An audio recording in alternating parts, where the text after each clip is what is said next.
Tim Laken. I'm BJ Washburn. And I'm Todd Spencer with sports. Well, it's the first week in February. So? Don't you know what happens in February?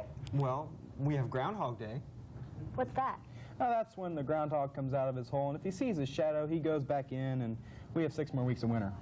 And what happens if he doesn't see his shadow? I don't know. I don't know what happens in that event. Well, anyway, that's not what February's all about. Wait, I know. It's the month of presidents' birthdays. No, it's more than that. I know. It's leap year. February has 29 days this year. No, Todd. It's the month in which Lenten season begins. You guys are just pulling my leg, right? Now, truthfully, what's the first thing to come to everybody's mind when you say the month of February? Stores are full of things to buy. Candy, cards, and cute little stuffed animals. We know, BJ. It's the month for lovers. Yeah, and girls are the only ones who look forward to it. Well, what do you look forward to, Tim? Who, me? Well, I look forward to Todd's previews. Let's watch. First, Sean's going to preview Good Morning Vietnam. Then, Shelley is going to tell you just how the Supreme Court is going to affect Gahanna. I'll show you just what the National Honor Society tutors do.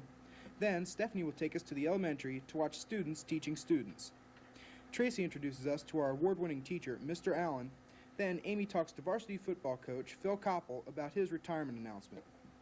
Kristen tells us about President's Day. Valita talks to us about the adult living classes, and then BJ takes us to the Art 2B classes. Finally, Tricia takes us swimming. Now back to the anchors. That's quite an array of stories. It's only a half-an-hour show, so we'd better get started.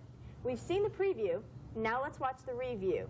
Here's Sean with his review of Good Morning Vietnam. Good morning, television viewers. I'm Sean Hollern, and this is the Movies in Review. This week I reviewed Good Morning Vietnam, starring Robin Williams. He portrays Adrian Cronauer, an armed forces radio DJ during the Vietnam War. In the movie, his radio antics and quick humor help raise the spirits of the forces in Vietnam. Robin Williams was great. On a scale of 1 to 10, I'll give it a 9.5. This movie was a real crowd pleaser, and it wasn't a bomb. This is Sean Hollern saying, you buy the tickets, and I'll buy the popcorn. See you later. That's a pretty good review. I hope we can continue to review these movies. It saves Todd money because then he doesn't have to pay to go see them. The good reviews will continue. We haven't been censored so far, and we have no reason to believe that we will be. We don't really know. After that Supreme Court ruling, anything can happen. I know. We asked Shelley to check on how that ruling would affect us here at Gahanna Lincoln. Let's watch. The First Amendment is the part of the Constitution that gives citizens the freedom of speech, of the press, and of expression. Since the Collermeyer versus Hazelwood Supreme Court case, the law could change for students. Hello, this is Shelley Tillery for WGLH TV. I'll introduce this court case to you and explain how it will affect the Gahanna Jefferson School District. The Collermeyer case was based on a series of 1983 articles in the Hazelwood High School newspaper dealing with teenage pregnancy and the effects of divorce on teens. The Hazelwood High School principal censored the articles and removed them before they went to press without notifying the staff members.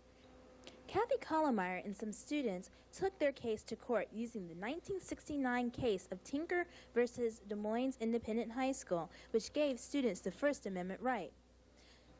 The case has been heard through all the lower courts, and each decision has been appealed to a higher court.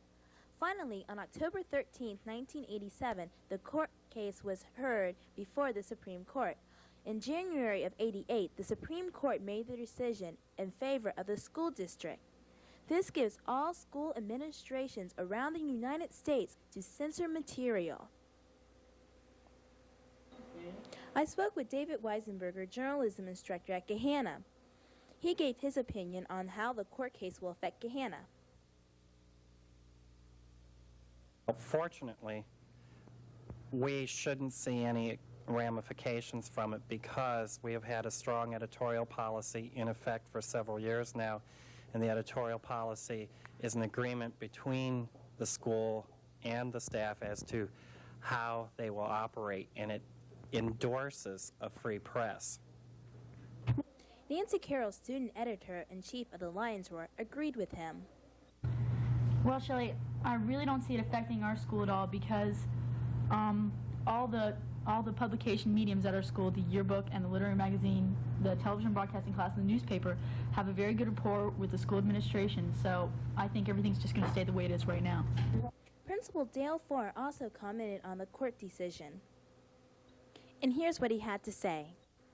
The purpose of the communications class was one never to deal with a lot of controversial issues.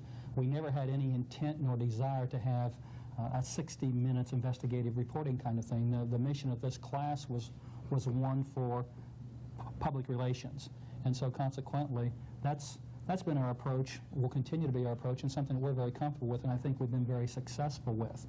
And so I'm very comfortable with, as far as how we deal with controversial issues, in both in relation to the TV class, where there's not going to be a lot of dealing with those kind of issues because, again, it's public relations, not investigative kind of things. As for the student newspaper, we've had in the past and continue to have an excellent working relationship because of a policy, an editorial policy that's been well established. I don't foresee any change whatsoever. So as far as Gahanna is concerned, the Supreme Court